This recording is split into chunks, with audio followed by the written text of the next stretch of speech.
Story time audio ബുക്സിലേക്ക് എല്ലാവർക്കും സ്വാഗതം. ജോസി വാഗമറ്റം എഴുതിയ നോവൽ ചാവുകടൽ. തൈമാപറമ്പിൽ ആഞ്ചലോസിൻ്റെ കല്യാണമായിരുന്നു ഇന്ന്. ചേന്നവേലിപ്പള്ളിയിൽ വെച്ച് കല്യാണക്കുറി അച്ചടിച്ച് ചെല്ലി കടപ്പുറത്തു കൂടി വിതരണം ചെയ്തിട്ടുണ്ടായിരുന്നു. ആഞ്ചലോസിൻ്റെ ബന്ധുക്കൾക്കും സുഹൃത്തുക്കൾക്കും മാത്രമല്ല, കഴിഞ്ഞ ദിവസങ്ങളിൽ ചെല്ലിക്കടപ്പുറത്ത് മീനെടുക്കാൻ വന്നവർക്ക് പോലും കല്യാണക്കുറി കിട്ടിയിട്ടുണ്ടായിരുന്നു. അതിൽ സുവർണ ലിപികളിൽ ഇങ്ങനെ അച്ചടിച്ചിരുന്നു: വിവാഹ ക്ഷണക്കത്ത്. ചെല്ലിഭാഗം തൈമാപറമ്പിൽ പരേതനായ അന്ത്രയൂസിൻ്റെയും കുഞ്ഞണ്ണയുടെയും മകൻ ആഞ്ചലോസും, അന്തേരി കുരിശിങ്കൽ ദേവസ്യക്കുട്ടിയുടെയും റോസലിൻ്റെയും മകൾ എമാലിയും തമ്മിലുള്ള വിവാഹം 1985 സെപ്റ്റംബർ മാസം 2-ാം തീയതി തിങ്കളാഴ്ച ചിങ്ങം 18 ചേന്നവേലിപ്പള്ളിയിൽ വെച്ച് നടത്താൻ നിശ്ചയിച്ചിരിക്കുന്നു. അന്നേ ദിവസം താങ്കൾ കുടുംബസമേതം വന്നു ചേർന്ന് ഈ മംഗളകർമ്മത്തിൽ സംബന്ധിക്കുകയും വധൂവരന്മാരെ ആശീർവദിക്കുകയും ചെയ്യണമെന്ന് അഭ്യർത്ഥിക്കുന്നു. കല്യാണത്തിൽ പങ്കെടുത്ത് സദ്യയുണ്ട് വയറും മനസ്സും നിറഞ്ഞ് ചെല്ലിക്കടപ്പുറത്തുകാർ മടക്കത്തിൽ തമ്മിൽ പറഞ്ഞു: "മ്മടെ ആഞ്ചലോസിൻ്റെ കല്യാണം പൊടിച്ചൂട്ടോ. അവൻ്റെ പെണ്ണിനെ കണ്ടാ? ഈ ചെല്ലിഭാഗം കരയിൽ ഇത്രയും ചന്തമുള്ള പെണ്ണ് വേറെ ഏതാണ്ട്? അത് ശരിയാണട്ടാ, അവൻ്റെ ഭാഗ്യാണേ. മ്മടെ കാരക്കാട്ടെ പെൺകുട്ടികൾക്കുണ്ടോ ഇത്രയും സൗന്ദര്യം? ഞാൻ കണ്ടിട്ടില്ല. ആർത്തുങ്കപ്പള്ളി പെരുന്നാളിന് പോലും ഇതുപോലൊരു സുന്ദരിയെ. അന്തേരിക്കടപ്പുറത്ത് അങ്ങനെ ഒരെണ്ണം ഉണ്ടായിരുന്നോ? എപ്പം വളർന്നു വന്നു? ആര് കണ്ടു? അങ്ങനെ ഒരുപാട് കേറ്റി പറയണ്ട. മ്മടെ ആഞ്ചലോന് എന്താ കുറവ്? സുന്ദരനല്ലയോ? അവനെപ്പോലെ ചങ്കൂറ്റം ഈ ചെല്ലിക്കടപ്പുറത്ത് വേറെ ആർക്കുണ്ട്? അവനെ കിട്ടിയത് ആ പെണ്ണിൻ്റെ ഭാഗ്യെന്ന് പറയ്." അതിനും ആരും എതിര് പറഞ്ഞില്ല. കാരക്കാട്ട് സൈമൺ തരകൻ ആഞ്ചലോസിൻ്റെ കല്യാണത്തിന് പോയില്ലെങ്കിലും അവൻ കല്യാണം കഴിച്ച പെണ്ണിനെക്കുറിച്ച് ധാരാളം കേട്ടു. എമിലി. അയാൾ പിറുപിറുത്തുകൊണ്ട് 2-ാം നിലയുടെ ടെറസിലൂടെ നടന്നു. പിന്നെ അന്തേരി കടപ്പുറം ഭാഗത്തേക്ക് ഒരു നീണ്ട നോട്ടം നോക്കി. "അവിടെ എവിടെ ആയിരുന്നടാ പൊന്നപ്പ അവളുടെ വീട്?" "എനിക്കറിയാൻ പാടില്ല മുതലാളി. അവനെന്താ അത്രയും നല്ല പെണ്ണിനെ കെട്ടാനുള്ള യോഗ്യത? എൻ്റെ കടപ്പുറത്ത് നുളച്ച് നടന്നോനല്ലേ? ഒരു യോഗ്യതയില്ല മുതലാളി. കല്യാണത്തിന് പോയിരുന്നെങ്കിൽ കാണായിരുന്നു അല്ലേടാ." "മുതലാളി ഒരു കാര്യം ചെയ്താൽ മതി. ഒരു സമ്മാനം വാങ്ങിച്ച് കാറിൽ വെച്ചോണ്ട് വൈകുന്നേരം വീട്ടിലോട്ട് ചെന്നാട്ടെ. സ്ഥലത്തില്ലാഞ്ഞതുകൊണ്ട് കല്യാണത്തിന് വരാൻ പറ്റിയില്ല. ഇതങ്ങാട്ട് വെച്ചോ ആഞ്ചലോ എന്നും പറഞ്ഞ് അത് കയ്യിലോട്ട് കൊടുത്തേക്കണം മുതലാളി. നിന്റെ പെണ്ണിനെ കണ്ടില്ലല്ലോ എന്ന് പറഞ്ഞാൽ അവൻ വിളിച്ച് കാണിച്ചു തരും. അടുത്ത് കാണാലോ മുതലാളിക്ക്." അത് കൊള്ളാമെന്ന് സൈമൺ തരകന് തോന്നി. അയാൾ തിരിഞ്ഞ് തൻ്റെ പരിചാരകനെ നോക്കി. "നിനക്കിത്രയ്ക്ക് ബുദ്ധി വേണ്ട കേട്ടാ. മുതലാളിയുടെ ഇഷ്ടം." വൈകുന്നേരം സൈമൺ തരകൻ അർത്തുങ്കൽ പോയി ഒരു സ്റ്റേഷനറി കടയിൽ നിന്ന് സ്ഫടികക്കൂട്ടിൽ അടച്ച താജ്മഹൽ ശില്പം തിരഞ്ഞെടുത്തു. വർണ്ണക്കടലാസിൽ പൊതിഞ്ഞു വാങ്ങി കാറിൻ്റെ മുൻസീറ്റിൽ വെച്ച് ആഞ്ചലോസിൻ്റെ വീട്ടിലേക്ക് തിരിച്ചു. ആദ്യ രാത്രിയാണ് ആഞ്ചലോസിനും എമിലിക്കും. "നേരം എത്രയായിന്ന് അറിയോ?" എമിലി ചേർന്ന് കിടന്ന് ആഞ്ചലോസിൻ്റെ കാതിൽ മന്ത്രിച്ചു. "വെളുത്തില്ലല്ലോ. പിന്നെന്താ?" ആഞ്ചലോസ് ചെറുന്നനെ പുഞ്ചിരിച്ചു. "ഉറങ്ങണ്ടായോ?" "വേണ്ടെന്ന്." ആഞ്ചലോസ് പിന്നെയും ചിരിച്ചു. എമിലി ഒരു വശം ചെരിഞ്ഞ് അവൻ്റെ കക്ഷത്തിനടിയിൽ മുഖമണച്ച് നെഞ്ചിൽ വലങ്കൈ ചുറ്റി കിടന്നു. കടലാരവത്തിലേക്ക് കാതോർത്ത് നിശബ്ദയായി കിടന്നിട്ട് അവൾ ചോദിച്ചു: "ഇതെന്താ ഇവിടെ ഇത്രയും ഏരമ്പല്? പകലില്ലായിരുന്നല്ലോ." "ഏറ്റത്തിന് കടലിലിടിക്കുന്ന ഒച്ചയാ. ഇന്ന് കടൽ കൂടുതലാ." "എന്നും പോവോ കടലിപ്പണിക്ക്?" "പണിയുണ്ടെങ്കിൽ പോണമെടി." "എനിക്ക് പേടിയാ." "എന്തിനാ പേടിക്കണത്? കരയിലുള്ളത്ര അപകടം കടലിലില്ല പെണ്ണേ. കടലിൽ പണിയല്ലാണ്ട് വേറെ എന്തേലും ചെയ്താലോ?" "നീ എന്താടി പെണ്ണേ പറയണ്? കടലിൽ കിടക്കണ പൊന്നും മുത്തും വേണ്ടാന്ന് വെച്ചിട്ട് വേറെന്ത് ചെയ്യാൻ?" എമിലിക്ക് ഉത്തരമില്ല. "കരപ്പണിക്ക് പോയാൽ 10ഓ 20ഓ കിട്ടും. മതിയോ? എൻ്റെ 2 പെങ്ങന്മാരെ കെട്ടിക്കണ്ടേ? ഉമ്മക്കൊരു വീട് വെക്കണ്ടേ? നല്ല പണിയുണ്ടെങ്കിൽ ദിവസം 200 300 ഒക്കെ കിട്ടും. കടലിൽ നിന്ന് ചിലപ്പം 1000 കിട്ടിയെന്നിരിക്കും. അതറിയാവോ നിനക്ക്? മുത്തു വാരുന്നവൻ കക്ക വാരാൻ പോകുവോടി." ആഞ്ചലോസിന് കടമകളും കടപ്പാടുകളുമുണ്ട്. അതിനേക്കാൾ വലിയ സ്വപ്നങ്ങളുമുണ്ട്. സ്വന്തമായി വള്ളം, വലകൾ, മേൽക്കൂര കോൺക്രീറ്റ് വാർത്ത മൊസൈക്കിട്ട വീട്. അവൻ അതെല്ലാം എമിലിയോട് പറഞ്ഞു. അപ്പനും അമ്മയും 5 മക്കളും വെല്ലിമ്മച്ചിയും വെല്ലിപ്പച്ചനും അടങ്ങുന്ന കുടുംബമായിരുന്നു. മൂത്ത ജ്യേഷ്ഠൻ പ്രായപൂർത്തിയാകും മുമ്പ് നാട് വിട്ട് എങ്ങോ പോയി. അവൻ തിരിച്ചെത്താൻ വേണ്ടി അമ്മ എല്ലാ വർഷവും ആർത്തുങ്കൽ പള്ളിയിൽ നേർച്ച വഴിപാടുകൾ കഴിക്കുന്നുണ്ട്.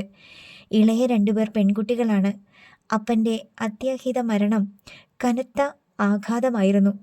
വള്ളം കരയ്ക്കടുപ്പിച്ച് മീൻ കോരുമ്പോൾ തിരയടിച്ച് വള്ളത്തിൻ്റെ അമരപ്പടി നെഞ്ചത്ത് ഊക്കോടെ ഒരിടിയിടിച്ചു. വെള്ളത്തിലേക്ക് കുഴഞ്ഞു വീണ അപ്പനെ അപ്പോൾ തന്നെ ആശുപത്രിയിലേക്ക് കൊണ്ടുപോയെങ്കിലും അവിടെ എത്തുന്നതിനു മുമ്പ് തന്നെ മരണം സംഭവിച്ചു. അതോടെ കുടുംബം അനാഥമായി. അമ്മ തീരാ ദുഃഖത്തിലായിരുന്നു.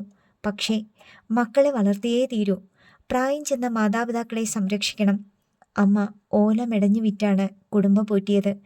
വിശപ്പായിരുന്നു ലോകത്തിലേക്ക് വെച്ച് ഭീകരജീവി. 6ാം ക്ലാസ്സിൽ പഠിപ്പ് നിർത്തി. 12ാം വയസ്സിൽ കടലിൽ ഇറങ്ങിയതാണ്. പട്ടിണിയോളം വലിയ ദുരിതം ഭൂമിയിൽ വേറെയില്ലെന്ന തിരിച്ചറിവിലായിരുന്നു അത്. ഒരു നേരം മാത്രം ആഹാരം കഴിച്ച ദിവസങ്ങൾ അനവധി. ഭക്ഷണമില്ലാതെ കഴിച്ചുകൂട്ടിയ നാളുകളുമുണ്ട്. ആഞ്ചലോസ് അനുഭവിച്ച ചില സങ്കടങ്ങൾ കേട്ടപ്പോൾ എമിലിയുടെ കണ്ണ് നിറഞ്ഞു. അവൾ തൻ്റെ വലം കൈകൊണ്ട് അവനെ മുറുകെ പിടിച്ചു. ഒടുവിൽ അവൻ പറഞ്ഞു, സ്വന്തമായിട്ട് ഒരു വള്ളം, തരകൻ്റെ കയ്യിൽ നിന്ന് കടം വാങ്ങാതെ ഒരു വള്ളം. അതവൻ്റെ സ്വപ്നമാണ്. മീൻപിടുത്തക്കാരൻ്റെ അധ്വാന ഫലം ചോർന്നു പോകുന്ന വലിയ ചോർച്ചയാണ് തരകൻ സ്ഥാനം. കടലിൽ നിന്ന് കരയ്ക്ക് കൊണ്ടുവരുന്ന മീനിന് വില നിശ്ചയിക്കുന്നത് തരകനാണ്. ലേലം വിളികൾ പരസ്യമായിട്ടാണ് നടത്തുന്നതെങ്കിലും അതിലും ചില കള്ളക്കളികളുണ്ട്. അതുകൂടാതെ ആകെ കിട്ടുന്ന വിലയുടെ 10-12% തരകൻ്റെ പോക്കറ്റിലേക്ക് പോകുന്നു. സ്വന്തമായി ഒരു വള്ളമുണ്ടെങ്കിൽ തരകൻ്റെ ചൂഷണത്തിൽ നിന്ന് ഒഴിവാകാം. ഇന്ന് വൈകുന്നേരം ഇവിടെ വന്ന ആ ആളാണോ തരകൻ? എമിലി ചോദിച്ചു. അതാണ്, ആഞ്ചലോസ് സമ്മതിച്ചു. അയാൾ കടപ്പുറത്ത് വല്ലപ്പോഴുമേ വരൂ. അയാൾക്കടെ സിൽബന്തികളാ ലേലം വിളി. ചെല്ലിക്കടപ്പുറത്ത് വേറെ തരകന്മാരില്ലേ? അന്തേരിയിലുണ്ടല്ലോ. ഇവിടെയും തരകന്മാർ 4-5 എല്ലാം അയാൾക്കടെ ആളുകളാ. പുറത്തുനിന്ന് ഒരാൾ വന്നാൽ അയാൾ പറപ്പിക്കും. ദുഷ്ടനാ അല്ലയോ? കരക്കാട്ടുകാർ പണ്ടേ ദുഷ്ടന്മാരാ. സമ്മാനം കയ്യിലാട്ട് തരുമ്പോൾ അയാൾക്കടെ നോട്ടം കാണണം. എവിടേക്ക് നോക്കണേ? ആ കണ്ണ് കണ്ടാൽ അറിയാം വഷളനാണെന്ന്. എമിലി അമർഷം പൂണ്ടു.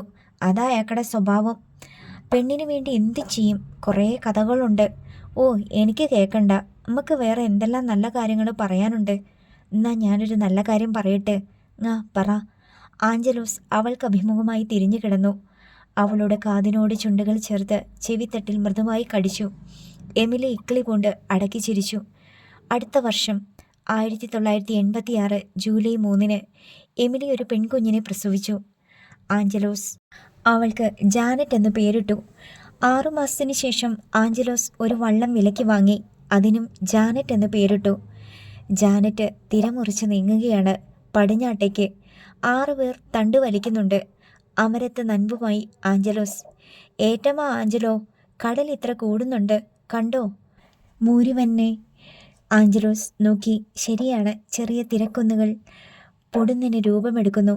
വള്ളത്തിന് നേരെ അക്രമാസക്തി കൊണ്ട് കുതിക്കുന്നു. വള്ളത്തിൻ്റെ അണിയത്തിനെ മൂരി മുകളിലേക്ക് കുത്തിയുയർത്തുന്നു.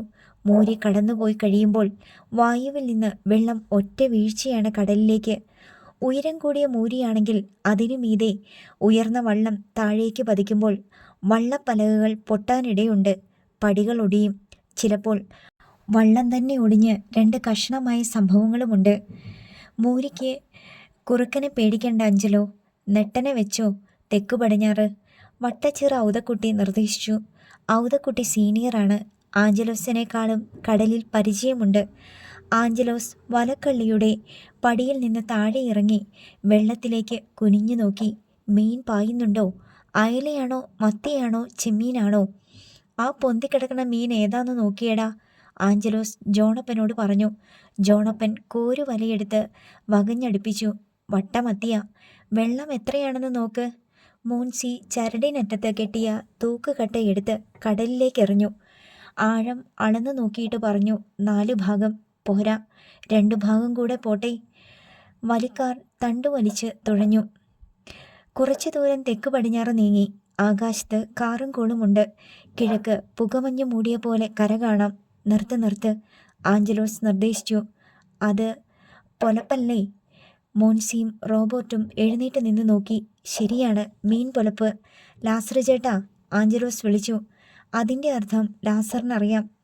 വലിച്ചുകൊണ്ടിരുന്ന ബീഡിക്കുറ്റി കടലിൽ എറിഞ്ഞിട്ട് അയാൾ വലയുടെ തുമ്പും പിടിച്ച് കടലിലേക്ക് ചാടി. മൂന്നാം തണ്ടുകാരും നാലാം തണ്ടുകാരും തണ്ടു വലിച്ച് വള്ളം നീക്കി. വലക്കള്ളിക്കാരൻ വല നിർത്തി കടലിലേക്ക് ഇട്ടുകൊണ്ടിരുന്നു.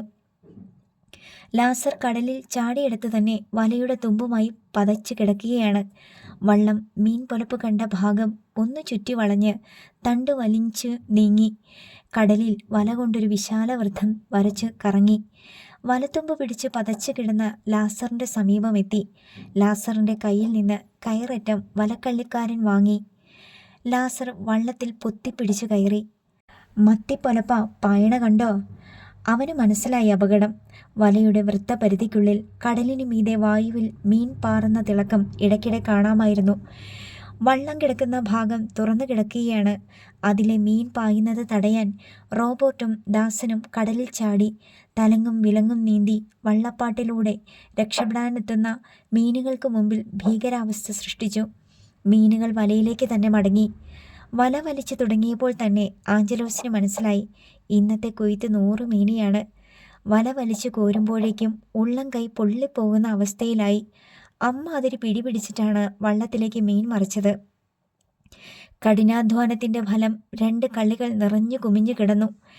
വല മാടിയിട്ട് വള്ളം നേരെ കിഴക്കോട്ട് വച്ചു പിടിച്ചു. ഏറ്റമായിരുന്നതിനാൽ കാറ്റിൻ്റെ ആനുകൂല്യവും ഉണ്ടായിരുന്നു. ചെറിയ പായ കൂടി വലിച്ചു കെട്ടിയതോടെ മടക്കയാത്ര ആയാസരഹിതമായി. ചെല്ലിക്കടപ്പുറത്തേക്ക് അടുക്കുന്ന വള്ളങ്ങൾ ബൈനോക്കുലറിലൂടെ നോക്കിയിട്ട് റോബർട്ട് പറഞ്ഞു, കീർത്തിയും വേളാങ്കണ്ണിയും മാതാവുമാ, അവർക്കും മത്തിപ്പണിയാ കിട്ടിയതെങ്കിൽ നമ്മൾ തോറ്റു. നമ്മൾ ചെല്ലുമ്പോഴേക്കും അവർ നല്ല വിലയ്ക്ക് മീൻ വിറ്റിട്ട് സ്ഥലം വിടും. ലാസർ ഒരു ബീഡി കൊളുത്താൻ ശ്രമിക്കുന്നതിനിടയിൽ അത് കടിച്ചു പിടിച്ചുകൊണ്ട് പിറുപിറുത്തു. പിന്നെയും 1.5 മണിക്കൂർ എടുത്തു വള്ളം തണ്ടു വലിച്ച് കരയെത്താൻ. കോരുകാർ പാഞ്ഞു വന്നപ്പോൾ ആഞ്ചലോസ് ചോദിച്ചു, വേളാങ്കണ്ണിക്കും കീർത്തിക്കും മത്തിപ്പണിയായിരുന്നാ? അതെ. എത്രയ്ക്ക് വിറ്റു? കൊട്ടയ്ക്ക് 50. എത്ര കൊട്ട? 55. നല്ല പണിയാണല്ലേ. മീനെടുക്കാൻ ആളുണ്ടോ? അപ്പോഴുണ്ടായിരുന്നു. വേളാങ്കണ്ണിയും കീർത്തിയും വല വൃത്തിയാക്കുകയാണ്. 1 കൊട്ട കോരിയാൽ മതി കരയ്ക്ക്. എത്ര കിട്ടുന്നു നോക്കട്ടെ. തരകനിൽ നിന്ന് പണം കടം വാങ്ങി ഇറക്കിയ വള്ളമല്ല ജാനറ്റ്. അതിനാൽ കമ്മീഷൻ കൊടുക്കണ്ട. കടപ്പുറത്തിൻ്റെ തറവാടക മാത്രം മതി. 1 കൊട്ട മത്തി കോരി കടപ്പുറത്ത് കൊണ്ടുചെന്ന് ആഞ്ചലോസ് ലേലം വിളിച്ചു. മത്തി 1 കൊട്ട 50 രൂപ. ആരും വിളിക്കുന്നില്ല. ആഞ്ചലോസ് ഇറക്കി വിളിച്ചു. 40 രൂപ. പലതവണ വിളി ആവർത്തിച്ചിട്ടും ഫലമില്ല. 35 വരെ ഇറക്കി നോക്കി. എന്നിട്ടും ആരും വിളിക്കുന്നില്ല. ഇതിനു പിന്നിൽ ഒരു ഗൂഢാലോചനയുണ്ടെന്ന് ആഞ്ചലോസ് മണത്തു. സൈമൺ തരകൻ്റെ ആളുകൾ അങ്ങിങ്ങ് ചിതറി നിൽപ്പുണ്ട്. തൻ്റെ മീനിന് വിലയിടിക്കാനുള്ള ശ്രമമാണ്. കൊരുകാരനോട് തിരിച്ചെടുക്കാൻ പറഞ്ഞിട്ട് ആഞ്ചലോസ് വള്ളത്തിന് നേർക്ക് നടന്നു. കൂട്ടുപണിക്കാരോട് പറഞ്ഞു, ഇവിടെ ഇറക്കണ്ട, പുന്നപ്ര പോകാം, അല്ലെങ്കിൽ തോട്ടപ്പള്ളി. ഇത് കാരക്കാടൻ്റെ കുത്ത, പുറകീന്നുള്ള കുത്ത്. നമ്മൾ വാരി കടലിൽ കളഞ്ഞാലും ഈ മീൻ ഇവിടെ വിൽക്കൂല. പണി കഴിഞ്ഞല്ലോ എന്ന് സമാധാനിച്ചിരുന്ന തണ്ടുവലിക്കാർക്ക് പ്രാന്തിളകി. പുന്നപ്രയല്ല, വേണ്ടി വന്ന 1000 തെങ്ങ് വരെ നമ്മൾ തണ്ടുവലിക്കും. കരക്കിറങ്ങിയ മീൻകുട്ട തിരിച്ചു കയറ്റി വള്ളം തെക്കോട്ട് വിട്ടു ആഞ്ചലോസ്. തണ്ടു വലിച്ച് പുന്നപ്ര എത്താൻ 2 മണിക്കൂറേ വേണ്ടി വന്നുള്ളൂ. പിൽക്കാലത്ത് ലാസർ പറഞ്ഞു ചിരിക്കുമായിരുന്നു. അന്നത്തെ തണ്ടുവലിയായിരുന്നു വലി. വീട്ടിൽ ചെന്ന് നോക്കുമ്പോൾ ചന്തിയിലെ തൊലിയില്ല. പുന്നപ്രയിലെത്തിയ സമയം നല്ലതായിരുന്നു. കരിമാടി കുട്ടനാണ് അതിനു മുമ്പ് ചെന്നത്. അതും നിറച്ച അയലയായിരുന്നു. ജാനറ്റ് കൊണ്ടുചെന്ന മത്തി 30 കൊട്ട 55-ന് ലേലത്തിൽ വിറ്റു. തരകൻ 5% കൊടുത്തിട്ടും ലാഭമായിരുന്നു. അക്കൊല്ലം ആഞ്ചലോസ് നേരെ ഇളയ പെങ്ങളായ തെരേസയുടെ കല്യാണം നടത്തി. അടുത്ത വർഷം എമിലി വീണ്ടും പ്രസവിച്ചു. ആഞ്ചലോസ് അവന് ഡെന്നീസ് എന്ന് പേരിട്ടു. അധികം വൈകാതെ ആഞ്ചലോസ് കടലിൽ ചൂണ്ടയ്ക്ക് പോകാൻ വേണ്ടി ഒരു ചെറുവെള്ളം വാങ്ങി. അതിന് ഡെന്നിച്ചൻ എന്ന് നാമകരണം ചെയ്തു. മത്സ്യബന്ധന രംഗത്ത് വിപ്ലവകരമായ മാറ്റങ്ങൾ സംഭവിക്കുകയാണ്. തണ്ട് വലിച്ച് കടലിൽ പോകുന്ന വള്ളങ്ങളുടെ കാലം അവസാനിച്ചു. യമഹ എഞ്ചിൻ സാർവത്രികമായി. തണ്ടു വലിക്കാൻ ആളെ കിട്ടാതായി. സൈമൺ തരകൻ എഞ്ചിൻ ഘടിപ്പിച്ച 1/2 ഡസൻ വള്ളങ്ങളാണ് ഒന്നിച്ച് കടലിൽ ഇറക്കിയത്. അതോടെ തണ്ടുവലിക്കാരുടെ ജോലിഭാരം കുറഞ്ഞു. പഴയ വലകൾ ഉപയോഗിക്കാൻ പറ്റാതായി. നൂലുവല പഴങ്കഥയായി. പകരം പട്ടുവല സ്ഥാനം പിടിച്ചു. 4 ഭാഗം ഇറക്കവും 35-40 ഭാഗം നീളവുമുള്ള വലകളുടെ സ്ഥാനത്ത് 200-ഉം 400-ഉം 500-ഉം ഭാഗം വരെ നീളമുള്ളതും 9-10 ഭാഗം വരെ ഇറക്കമുള്ളതുമായ വലകളെത്തി. ചാളവലയും നീട്ടുവലയും ഡിസ്കോ വലയും താങ്ങുവലയും വന്നു. യമഹ എഞ്ചിൻ ഘടിപ്പിച്ച വള്ളങ്ങൾ 10 മുതൽ 20 ഭാഗം വരെ കടലാഴങ്ങളിൽ പോയി മത്സ്യബന്ധനം നടത്തി. പഴയ പല തണ്ടുവലി വള്ളങ്ങളും യമഹ വള്ളങ്ങളുടെ കാരിയർ വള്ളങ്ങളായി വേഷം മാറി. അവയിലും യമഹ എഞ്ചിൻ വേണമായിരുന്നു. വലിയ ഫിഷിംഗ് ബോട്ടുകൾ മത്സ്യബന്ധന രംഗം അടക്കി വാണതോടെ തീരക്കടലിൽ മത്സ്യസമ്പത്ത് കുറഞ്ഞു. ആഴക്കടലിൽ പോയി തിരഞ്ഞാലേ മീൻ കിട്ടൂ എന്നായി. മീൻ കിട്ടിയ വള്ളങ്ങൾ 2-3 എഞ്ചിൻ വെച്ച് വേഗത്തിലോടി. ആദ്യം കരയ്ക്കെത്തി നല്ല വിലയ്ക്ക് മീൻ വിറ്റു. ഒരു വള്ളം കടലിൽ ഇറക്കാൻ 1 ലക്ഷത്തിൽ താഴെ രൂപ മാത്രം മതിയായിരുന്ന സ്ഥാനത്ത് യമഹ എഞ്ചിൻ ഘടിപ്പിച്ച വള്ളം വേണ്ടത്ര സന്നാഹങ്ങളുമായി മത്സ്യബന്ധനത്തിനിറക്കാൻ ലക്ഷങ്ങൾ വേണമെന്നായി. ത്വരിതഗതിയിലാണ് മാറ്റങ്ങൾ വന്നത്. 4-5 വർഷങ്ങൾക്കുള്ളിൽ പരമ്പരാഗത മത്സ്യബന്ധന ശൈലിയും അതിനുപയോഗിച്ചിരുന്ന വള്ളങ്ങളും വലകളും അപ്രത്യക്ഷമായി. ആഞ്ചലോസ് കുറേ നേരമായി കട്ടിലിരുന്ന് തള്ളവിരലിൻ്റെ നഖം കടിക്കുകയാണ്. എമിലിക്ക് മനസ്സിലായി, മനസ്സിൽ വലിയ സംഘർഷം നടക്കുന്നുണ്ട്. ചെറിയ പ്രതിസന്ധികളിലൊന്നും ഇളകുന്നവനല്ല ആഞ്ചലോസ്. വള്ളത്തിൻ്റെ കാര്യമാണോ ആലോചന? ആഞ്ചലോസ് മൂളി. പഴയ വള്ളങ്ങളൊക്കെ വാല് മുറിച്ച് ഇഞ്ചിൻ വെക്കുകയാണ്. നമുക്കും ഇഞ്ചൻ വെക്കണം. വള്ളത്തിൻ്റെ വാല് മുറിച്ച് പണിയണം. നീട്ടുവലയും ചാളവലയും താങ്ങുവലയും വാങ്ങണം. അതിനെന്താ, അങ്ങനെ ചെയ്യണം. രൂപ 1000-ഉം 10,000-ഉം അല്ല, ലക്ഷം വേണം, ലക്ഷം. ഇഞ്ചൻ ഓടണമെങ്കിൽ മണ്ണെണ്ണ വേണം. ചെല്ലിക്കടപ്പുറത്തെ മണ്ണെണ്ണ പെർമിറ്റെല്ലാം സൈമൺ തരകൻ്റെ കയ്യിലാണ്. പെർമിറ്റ് മണ്ണെണ്ണ കിട്ടാതെ ഇഞ്ചൻ ഓടിച്ചാൽ നഷ്ടം വരും. തീരക്കടലിൽ ചെന്ന മീനല്ല പെണ്ണെ, ട്രോളിങ്ങുകാർ വന്ന് കോരിക്കൊണ്ടു പോയിന്ന്. ഇപ്പോൾ എന്നാ ചെയ്യാനാ മനസ്സിൽ ഉദ്ദേശിച്ചേക്കണേ? സൈമൺ മുതലാളിയെ ചെന്ന് കണ്ട കാര്യം നടക്കും. വള്ളം മുറിച്ചു പണിയാനും ഇഞ്ചൻ വെക്കാനുമുള്ള പൈസ തരും. നമ്മള് വല മാത്രം വാങ്ങിയാൽ മതി. സൈമൺ മുതലാളിയുടെ അടുത്താ. എമിലി കണ്ണ് ചിമ്മി. 10% കമ്മീഷൻ കൊടുക്കണം. അയാൾ ദുഷ്ടനല്ലേ ചേട്ടാ? എല്ലാവരും അയാളോടാ പൈസയും മണ്ണെണ്ണയും വാങ്ങണേ. നമ്മൾ മാത്രം മാറി നിന്നിട്ട് എന്താ കാര്യം? അയാൾ ദുഷ്ടനാണെങ്കിൽ എല്ലാവർക്കും ദുഷ്ടനാ. അത്രയുള്ളൂ ഉമ്മക്കും. ആഞ്ചലോസ് അങ്ങനെ നഖം കടിച്ചിരുന്നു. വിഷമിച്ചിരിക്കുന്നതിനേക്കാൾ നല്ലത് സൈമൺ മുതലാളിയിൽ നിന്ന് കടം വാങ്ങുന്നത് തന്നെയെന്ന് എമിലി വിചാരിച്ചു. എന്താ വിചാരിക്കണേന്ന് വെച്ചാ അത് ചെയ്യണ്. ഇങ്ങനെ കുത്തിയിരുന്ന് വിഷമിക്കണ്ടല്ലോ.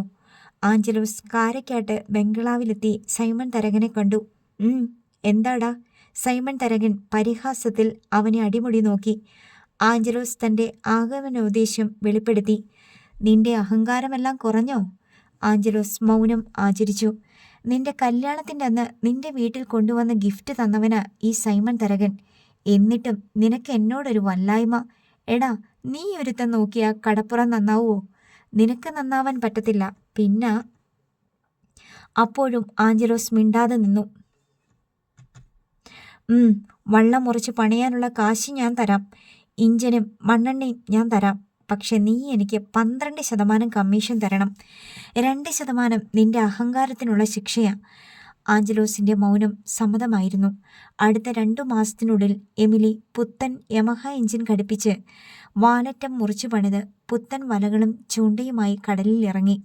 മറ്റു വള്ളങ്ങളിൽ ചേക്കേറിയ തൻ്റെ പഴയ കൂട്ടുപണിക്കാരെ ആഞ്ചലോസ് തിരികെ വിളിച്ചിട്ടുണ്ടായിരുന്നു. എമിലിയും ആഴക്കടലിൽ പോയി മീൻ കോരി തുടങ്ങി. ചെല്ലിക്കടപ്പുറത്ത് എത്തിക്കുന്ന മീൻ സൈമൺ തരകൻ്റെ പകരക്കാർ ലേലം ചെയ്ത് 12% കമ്മീഷൻ എടുത്തു വിറ്റു. 1 വർഷത്തോളം എമിലി ആഞ്ചലോസിനും കൂട്ടുകാർക്കും വേണ്ടി പണിയെടുത്തു. ഒരു നാൾ പതിവ് പോലെ വൈകുന്നേരം മക്കളെ അടുത്ത് വിളിച്ച് കൊഞ്ചിച്ച് എമിലിയോട് വർത്തമാനം പറഞ്ഞ് വള്ളത്തിൽ കയറി കടലിലേക്ക് പോയ ആഞ്ചലോസ് തിരിച്ചു വന്നില്ല. പിറ്റേന്ന് 3 പേർ അവശരായി നീന്തി കരക്കണഞ്ഞു. ലാസറും പൗലോയും സാലപ്പനും. തിരച്ചിൽ നടത്തിയ കോസ്റ്റ് ഗാർഡ്സിന് 3 മൃതശരീരം കടലിൽ നിന്ന് കിട്ടി. രാത്രി കടലിൽ വല വിരിച്ചു കിടന്ന വള്ളത്തെ ഏതോ ബോട്ട് ഇടിച്ചു തകർക്കുകയായിരുന്നെന്ന് നീന്തി രക്ഷപ്പെട്ടവർ പറഞ്ഞു. ആഞ്ചലോസിനെ മാത്രം കടലിൽ കാണാതായി. കോസ്റ്റ് ഗാർഡ്സ് 3 ദിവസം തുടർച്ചയായി കടലിൽ തിരച്ചിൽ നടത്തിയിട്ടും ആഞ്ചലോസിനെ മാത്രം കണ്ടെത്താനായില്ല. ആർത്തുങ്കൽ പോലീസ് ഒരു കേസ് രജിസ്റ്റർ ചെയ്ത് അന്വേഷണം നടത്തുന്നുണ്ടായിരുന്നു. ആഞ്ചലോസിനെ കടലിൽ കാണാതായി എന്നല്ലാതെ മരിച്ചു എന്ന് സ്ഥിരീകരിക്കാൻ കഴിയാതെ കേസ് ഫയൽ തുറന്നു തന്നെ കിടന്നു. ചെല്ലിക്കടപ്പുറത്തുകാർ അടക്കം പറഞ്ഞു. ആഞ്ചലോന്റെ വള്ളത്തിൽ ബോട്ടിടച്ചെങ്കിൽ അത് വേറെ ആരുടെയും ബോട്ടല്ല, സൈമൺ മൊയലാളിയുടെ തന്നെ. മൊയലാളിയുടെ അടുത്ത് അവൻ കുറേ തൻ്റെയിടം കാണിച്ചിട്ടുണ്ടായിരുന്നു. മൊയലാളിയുടെ അടുത്ത് ഒരു വാക്കും ഉണ്ടാണ്ട് വള്ളം വാങ്ങി കടലിൽ ഇറക്കിയില്ലേ? വല്ലൂരും ചെയ്യണ പണിയാണോ? മൊയലാളി ഒക്കെ നോക്കി വെച്ചിട്ടുണ്ടായിരുന്നു. ഇതെല്ലാം അടക്കം പറച്ചിലുകളാണ്. ആർത്തങ്കൽ പോലീസ് നീന്തി രക്ഷപ്പെട്ടവരെ ചോദ്യം ചെയ്തു. ഏത് ബോട്ടാണ് ഇടിച്ചത്? ബോട്ടിൻ്റെ പേരെന്തായിരുന്നു? ബോട്ട് വരുന്നത് നിങ്ങളാരും കണ്ടില്ലായിരുന്നോ? ബോട്ടിൽ ആളുകളുണ്ടായിരുന്നോ? ആരെയെങ്കിലും കണ്ട് പരിചയമുണ്ടോ? ആ ബോട്ട് ഇതിനു മുമ്പ് നിങ്ങൾ എവിടെയെങ്കിലും വെച്ച് കണ്ടിട്ടുണ്ടോ?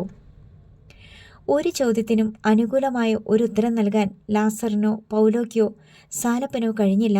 കാരണം അങ്ങനെയൊരു ബോട്ട് അവർക്ക് മുൻ പരിചയമില്ല. കടലിൽ മൂടൽമഞ്ഞുണ്ടായിരുന്നു. മൂടൽമഞ്ഞിനുള്ളിൽ നിന്ന് ആരോ ടോർച്ച് തെളിച്ചു വരുന്ന പോലെയാണ് ആദ്യം തോന്നിയത്. ഒരു ബോട്ട് വള്ളത്തിന് നേർക്ക് വരികയാണെന്ന് തിരിച്ചറിഞ്ഞതും ആഞ്ചലോസ് അതിൻ്റെ നേർക്കലറി, കൊല്ലാൻ വരുന്നോടാ പന്നീൻ്റെ മോനെ, മാറ്റിക്കൊണ്ട് പോടാ. ബോട്ടിൻ്റെ ഡെക്കിൽ പ്രേത നിഴലുകൾ പോലെ 4-5 പേർ നിൽപ്പുണ്ടായിരുന്നു. വള്ളത്തിലോട്ട് ബോട്ട് വന്നിടിച്ചതും ലാസറും പൗലോയും സാലപ്പനും നിലവിളിച്ചുകൊണ്ട് വള്ളപ്പടിയിൽ നിന്ന് കടലിലേക്ക് കുതിച്ചു ചാടി. ഒന്ന് മുങ്ങി നിവർന്ന് തല പൊക്കി നോക്കുമ്പോൾ തകർന്ന വള്ളത്തെ ഉടക്കി വലിച്ച് പാഞ്ഞു പോകുന്ന ബോട്ടിൻ്റെ പിൻഭാഗവും ഇരുവശത്തുമായി കടൽ വകഞ്ഞു മാറിയ പോലൊരു കടൽപാതയും മാത്രമേ കാണാൻ കഴിഞ്ഞുള്ളൂ. ലാസറും പൗലോയും സാലപ്പനും മാറി മാറി ഉറക്കെ അലറി വിളിച്ചു, ആഞ്ചലോ, എടാ ആഞ്ചലോ. ആ വിളിയൊച്ച ഇരുണ്ട കടൽപ്പരപ്പിന് മീതെ കൂടി ചക്രവാള സീമയിലേക്ക് പാഞ്ഞുപോയി. ശിവദാസ, ജോസഫേ, അവർ പിന്നെയും പിന്നെയും വിളിച്ചു. കടലലകളുടെ ഇളക്കമല്ലാതെ പ്രതികരണങ്ങളൊന്നും ഉണ്ടായില്ല. ഇനി സ്വയരക്ഷയാണ് പ്രധാനമെന്ന് അറിയാവുന്നതിനാൽ വള്ളത്തെ മറന്ന്, കൂട്ടുകാരെ മറന്ന, സ്വന്തം ജീവനെടുത്ത് കൈകളിൽ വെച്ച് അവർ കിഴക്കോട്ട് നീന്തി. എമിലി തല്ലിച്ചിതറിയ പൂങ്കുല പോലെ വീടിൻ്റെ തറയിൽ അനക്കമറ്റു കിടന്നു. 2 രാത്രിയും 2 പകലും അവൾ തലതല്ലി അലമുറയിടുകയായിരുന്നു. അവളെ പിടിച്ചടക്കാൻ ആഞ്ചലോസിൻ്റെ 2 പെങ്ങന്മാർക്ക് കരുത്ത് പോരായിരുന്നു. ഇപ്പോൾ ക്ഷോഭമടങ്ങിയ കടലാണവൾ. ചെറിയ അലകൾ ഇളകും പോലെ ഇടയ്ക്കിടെ ഓരോ തേങ്ങൽ മാത്രം. പക്ഷേ കേൾക്കുന്നവർക്കറിയാം ആ തേങ്ങൽ ഓരോന്നും ആഴക്കടലിൻ്റെ അഗാധതയിൽ നിന്നെന്ന പോലെ അവളുടെ ഹൃദയത്തിൻ്റെ അടിത്തട്ടിയിൽ നിന്ന് വീർപ്പുമുട്ടി പിടഞ്ഞു പിടഞ്ഞു പൊന്തി വരുന്ന പ്രാണവേദനയുടെ ചീന്തുകളാണെന്ന്. ചെല്ലിക്കടപ്പുറത്ത് നിന്നും പിന്നെയും വള്ളങ്ങൾ യമഹ എഞ്ചിൻ വെച്ച് പടിഞ്ഞാറേക്ക് മീൻ പൊലപ്പുകൾ തേടി പാഞ്ഞുപോയി. ആഞ്ചലോസിൻ്റെ ശേഷിച്ച കൂട്ടുകാർ വേറെ വള്ളങ്ങളിൽ കയറിപ്പറ്റി. അവർക്ക് കിട്ടിയ പ്രതിഫലത്തിൻ്റെ ഒരു പങ്ക് ആഞ്ചലോസിൻ്റെ വീട്ടിലേക്കും കൊടുത്തു. അവിടെ ആഞ്ചലോസിൻ്റെ 2 കുഞ്ഞുങ്ങളും 2 പെങ്ങന്മാരും പെറ്റ തള്ളയും ഒരു വിധവയും ചങ്ക് കലങ്ങി കിടപ്പുണ്ടെന്ന് അവർക്കറിയാം. ജാനറ്റ് അമ്മയുടെ മുഖത്തേക്ക് തലചിരിച്ചു നോക്കി. അമ്മ മിണ്ടണില്ല.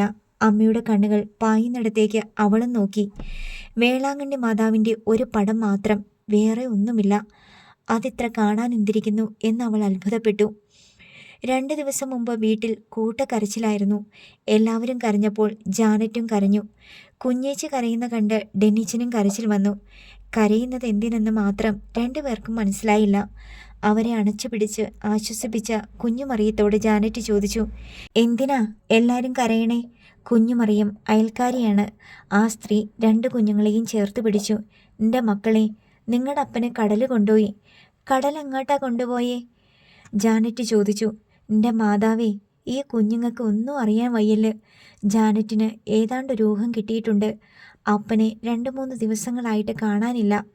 അപ്പൻ എന്നും കടലിൽ പോകാൻ നേരം ഡെന്നിച്ചനെയും തന്നെയും എടുത്ത് ഉമ്മ വയ്ക്കാറുള്ളതാണ്. ഒരു രാത്രി കഴിഞ്ഞാണ് തിരിച്ചു വരിക. തിരിച്ചെത്തുമ്പോൾ പോയപ്പോഴത്തെ പോലെ ഉമ്മ എന്നും കിട്ടാറില്ല. കയ്യിലൊരു ബക്കറ്റോ മീൻകൂടോ തൂക്കി പിടിച്ചിട്ടുണ്ടാവും. എന്നിട്ട് അമ്മയോട് പറയും, ഡി പെണ്ണെ എമിലി, ഇതങ്ങോട്ട് പിടിക്ക്, കറിക്കുള്ളതാ, അത് മീനാണ്, എന്നും അതുണ്ടാവും. അമ്മ പിന്നാമ്പുറത്തെ കശുമാവിൻ ചോട്ടിൽ പോയിരുന്ന് മീൻ വെട്ടിക്കൊണ്ട് പിറുപിറുക്കും. എനിക്കെന്ന് ഇതെന്നെ പണി.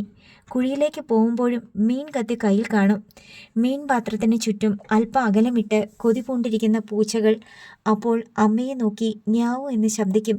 അപ്പൻ്റെ അടുത്ത് ചെന്നാൽ അപ്പൻ പറയും, മക്കളെ എന്നെ തൊടല്ല്, മീൻ നാറും, അപ്പൻ കുളിച്ചിട്ട് വരട്ടെ. ആ അപ്പനെ ഇപ്പോൾ കാണാനില്ല. അതിനുശേഷം പലതവണ നേരം ഇരുട്ടി, പിന്നെ വെളുത്തു, പിന്നെയും ഇരുട്ടി. അപ്പനെ കടല് കൊണ്ടുപോയി. എങ്ങോട്ട് കൊണ്ടുപോയി? എന്ന് തിരിച്ചു വരും? ഒന്നും അറിയില്ല.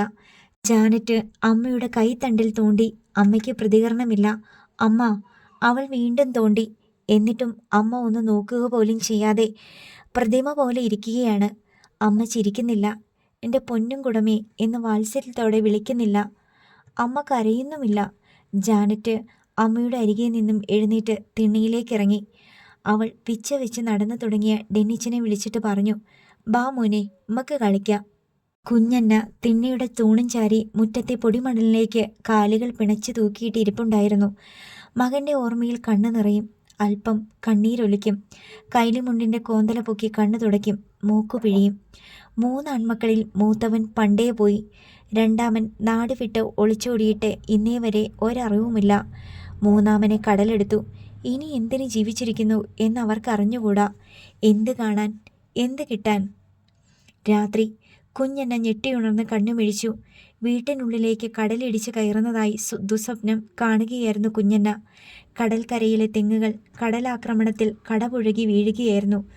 നീന്തി വരുന്ന കരിങ്കൽ കോട്ട ഭിത്തി പോലെ തോന്നിച്ച വൻതിര വീടിൻ്റെ മീതെ വന്നിടിച്ചു. കണ്ണെത്താ ദൂരത്തോളം. കുഞ്ഞനയുടെ സ്വപ്ന കാഴ്ചയിൽ കരയിലേക്ക് അതിക്രമിച്ച് കയറിക്കൊണ്ട് കടലിടിഞ്ഞു. കുട്ടികളെ കിടത്തിയ മുറിയിൽ വെട്ടമുണ്ടായിരുന്നു. കാറ്റത്ത് കതക് കട്ടിളയിലടിക്കുന്ന ഒച്ച കേട്ട് കുഞ്ഞന്ന സംശയിച്ചെഴുന്നേറ്റു. ഇടവാതിൽ മാറ്റി നോക്കി. ജാനറ്റും ഡെന്നിച്ചനും കെട്ടിപ്പിടിച്ച് കിടന്നുറങ്ങുന്നു. പായയിൽ എമിലി കിടന്ന ഭാഗം ശൂന്യം. തിണ്ണയിലേക്കുള്ള വാതിൽ അടഞ്ഞാണ് കിടന്നതെങ്കിലും കാറ്റ് തള്ളുമ്പോൾ പാതിയോളം തുറന്നു വരും. കാറ്റ് പിൻവാങ്ങുമ്പോൾ കട്ടിളയിൽ ചെന്നിടിച്ച് നിൽക്കും. എമിലി എവിടെ പോയി? കുഞ്ഞന വേഗം വാതിൽ കടന്ന് തിണ്ണയിലിറങ്ങി. പരിസരത്തെങ്ങും എമിലിയില്ല. കുഞ്ഞന്ന മുടി വാരിക്കെട്ടി മുറ്റത്തേക്കിറങ്ങി. ഒരു ഉൾവിളി തോന്നിയിട്ട് നേരെ കടപ്പുറത്തേക്ക് നടന്നു. കുഞ്ഞനയുടെ തലയ്ക്ക് മുകളിൽ തെങ്ങോലകളിൽ കടൽക്കാറ്റ് ചീറിക്കൊണ്ടിരുന്നു. ആഴക്കടലിൻ്റെ ഇരുണ്ട പരപ്പിൽ അങ്ങിങ്ങ് വെളിച്ചം കാണാമായിരുന്നു. അകലെ മൺതിട്ടകളിൽ കടലിടിക്കുന്ന ഒച്ച കർക്കശവും ഭയാനകവുമായിരുന്നു. കടലേറ്റങ്ങളിൽപ്പെട്ട് പാതിയും മണ്ണിൽ പുതഞ്ഞുപോയ കടൽ ഭിത്തിയുടെ മീതെ നിന്ന് കുഞ്ഞന്ന തീരപ്പരപ്പിലേക്ക് നോക്കി. തീരത്ത് വെണ്ണുര ചിതറി അലയലയായി വന്നൊടിയുന്ന കടൽ. അതിനിപ്പുറം ഒരു നിഴൽ തിരയിലിറങ്ങി കടലിലേക്ക് കണ്ണു നട്ട് നിൽക്കുന്നു. കുഞ്ഞന്നയുടെ നെഞ്ചിലൂടെ ഒരിടിവാൾ പാഞ്ഞു. എമിലി! കുഞ്ഞന്ന ഉറക്കെ വിളിച്ചു. പിന്നെ ആവും വിധം വേച്ചും പിരണ്ടും കടപ്പുറത്തേക്ക് ഓടി. എമിലിയുടെ അരികെ ചെന്നു. എമിലി കടലിൻ്റെ അപാരതയിലേക്ക് കണ്ണുനട്ട് പ്രതിമ പോലെ നിൽക്കുകയാണ്. എമിലി, നിനക്കെന്താ പ്രാന്തായോ? അവളുടെ കയ്യിൽ പിടിച്ചുലച്ച് കുഞ്ഞന്ന ചോദിച്ചു. എമിലി ഉത്തരം പറഞ്ഞില്ല. നീ എന്തിനാ ഈ നട്ടപ്പാതിരയ്ക്ക് കടപ്പുറത്ത് വന്ന് നിൽക്കണേ? ആരെ കാണാൻ? എമിലി കുഞ്ഞന്നയെ നോക്കി. വരുമെന്ന് പറഞ്ഞിട്ടാ പോയേ. വിഷമിച്ച് വരുമ്പം ഞാനല്ലാതെ ആരാ കാത്തു നിൽക്കേണ്ടത്? എൻ്റെ മോളെ. കുഞ്ഞന്ന എമിലിയുടെ കൈ പിടിച്ച് നെറ്റിയിലേക്ക് ചേർത്ത് കരഞ്ഞു. പിന്നീടും പല രാത്രികളിലും എമിലിയെ വീട്ടിൽ നിന്ന് കാണാതായി. കുഞ്ഞന്ന അതറിയുമ്പോഴൊക്കെ പുറകെ ചെന്ന കടപ്പുറത്ത് കാറ്റത്ത് ചിതറുന്ന മുടിയിഴകൾ ഒതുക്കാതെ കടലിൻ്റെ അപാരതയിലേക്ക് കണ്ണു നീട്ടി നിൽക്കുന്ന എമിലിയെ പിടിച്ച് തിരികെ കൊണ്ടുവന്നു. എമിലിയുടെ അമ്മ റീത്താമ്മയും ഇളയ പുത്രി റജീനയും കൂടി അന്തേരിയിൽ നിന്ന് വന്നിട്ടുണ്ടായിരുന്നു. എമിലിയെയും കുട്ടികളെയും കൂട്ടിക്കൊണ്ടു പോകാൻ വന്നതാണ്. എമിലിയുടെ സങ്കടം മാറുന്നതുവരെ അന്തേരിയിലെ വീട്ടിൽ കഴിയട്ടെ എന്നായിരുന്നു അവരുടെ തീരുമാനം. അന്തേരിയിലെ വീടും പരിസരവും ചെല്ലിക്കടപ്പുറത്തെ പോലെയല്ല. വ്യത്യസ്തമായ അന്തരീക്ഷം. അവിടെ എല്ലാം അവളുടെ പരിചയക്കാരാ. അയലന്തരത്ത് അവളുടെ കൂടെ പഠിച്ച കൂട്ടുകാരുണ്ട്. പ്രായമായവരൊക്കെ അവൾ ജനിച്ച കാലം മുതൽക്ക് കാണുന്നവരാ. അവരുടെ ഇടയ്ക്ക് കുറച്ചു നാൾ കഴിയുമ്പം സങ്കടം കുറേ മാറും. റീത്താമ്മ കുഞ്ഞന്നയോട് പറഞ്ഞു. കൊണ്ടുപോയിക്കോ, ഇവിടെ കിടന്ന് ഇങ്ങനെ ഉരുകണേക്കാൾ പ്രേതം അതാ. കുഞ്ഞന്ന സമ്മതം നൽകി. എന്നാൽ എമിലി അമ്മയോടും അനുജത്തിയോടുമൊപ്പം പോകാൻ കൂട്ടാക്കിയില്ല. എമിലിയുടെ അനുജത്തി റജീന ചേർത്തല KCM ഹോസ്പിറ്റലിൽ നേഴ്സായി ജോലി ചെയ്യുകയാണ്. റജീന എമിലിയെ ആവുന്നത്ര നിർബന്ധിച്ചു. ചേച്ചി ഞങ്ങളുടെ കൂടെ വാ, ഞാൻ വേണമെങ്കിൽ ലീവ് എടുത്ത് ചേച്ചിയുടെ കൂടെ ഒരാഴ്ച നിൽക്കാം. ഇങ്ങനെ ചങ്കുപൊട്ടി ഇവിടെ എത്ര കാലം ജീവിക്കും? എമിലി തലയാട്ടി നിഷേധിച്ചു. ഇല്ല, ഞാൻ എങ്ങോട്ടും വരണില്ല. എനിക്കിവിടെയാ സമാധാനം. അവൾ പറഞ്ഞത് സത്യമായിരുന്നു. ഇവിടുത്തെ കടൽ ആഞ്ചലോസിൻ്റെ കൂടി കടലാണ്. ഈ കടൽക്കരയും ആഞ്ചലോസിൻ്റെ കൂടിയാണ്.